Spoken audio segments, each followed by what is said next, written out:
नमस्कार दोस्तों, कैसे आप लोग। मुझे उम्मीद है कि आप सब अच्छे होंगे और स्वस्थ होंगे। दोस्तों, आज बागी बलिया में गढ़ा महोत्सव हर साल की तरह आज मनाया गया और सारे स्टार जुटे उसमें और अपना अपना प्रदर्शन दिया।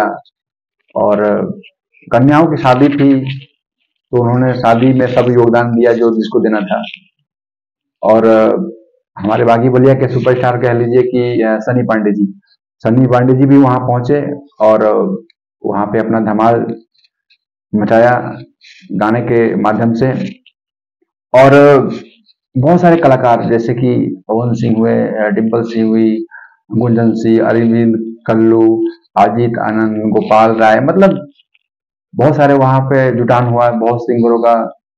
और बहुत मस्ती भी लोग वहां पे किए। अनुपमा यादव जो कि बहुत ही स्टार माना जाती हैं, जो स्टेज सिंगर तगड़ा वाला, और शिवानी सिंह, सब लोग वहां पे जुटे और एक से एक गाना प्रोग्राम हुआ।